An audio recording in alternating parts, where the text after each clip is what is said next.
1 Corinthians tells us, "Throw yourselves into the work of the Master, confident that nothing you do for him is a waste of time or effort." How would it feel to know that a little of your time and effort could improve the lives of those who really need your help?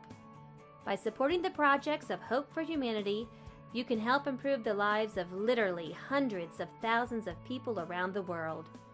This is the Hope for Humanity podcast, episode 1. I'm your host, Laura Whitmore Brown.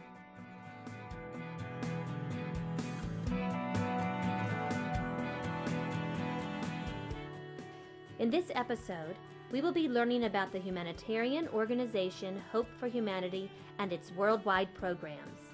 With us today is someone whose efforts improve lives every day, Maitland DePinto, Director of Hope for Humanity. Maitland, welcome. Will you please tell us a little bit about the kinds of things you do in your job as Director for Hope for Humanity? The fundraising activities, getting the brochures and all that sort of thing together to raise the funds.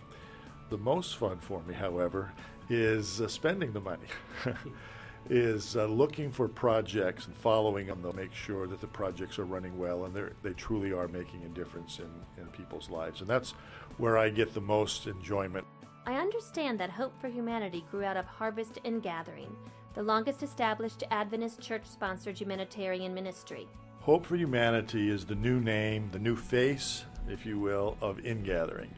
About 5 years ago, the year 2000, we changed the name.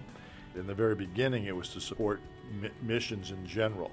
Over the years, it has come to demonstrate by the name what this program was all about bringing hope to people around the world. Before we can really understand the work of Hope for Humanity, we first need to understand the Adventist approach to wholeness. Would you go over that for us?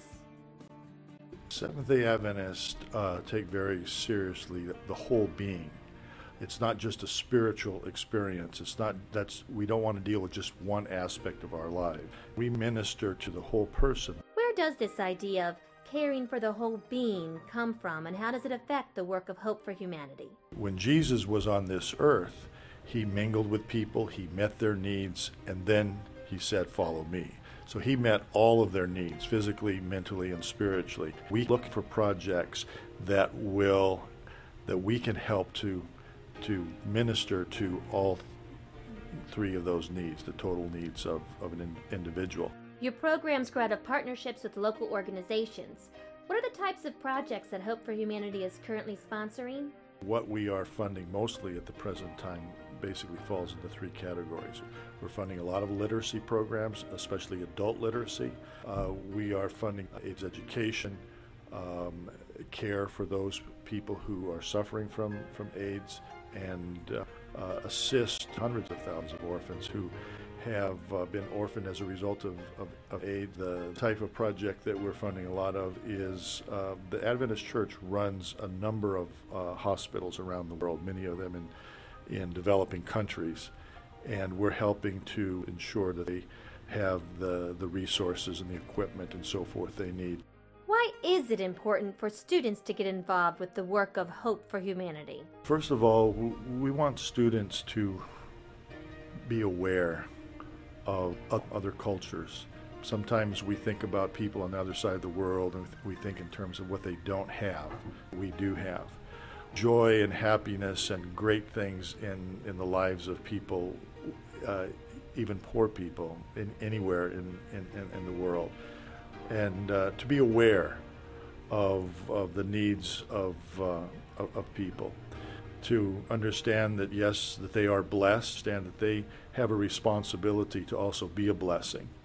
And students can do this. They can do it through their prayers and make a difference. We've all heard the phrase, "It's more blessed to give than to receive." And you do that, it really does something to you in the world. If you could tell us only one thing about the impact that Hope for Humanity has on the people it serves, what would that be? We hope that we are making a difference in their lives, and we are. Thanks so much, Maitland. We look forward to hearing much more about Hope for Humanity during this podcast series. Please join me over the next 3 episodes as we learn specifically about the HIV/AIDS pandemic, its impact on South Africa, and the work that Hope for Humanity is doing to relieve those suffering from its effects. I'm Laura Whitmore Brown. This has been a Chanticleer production.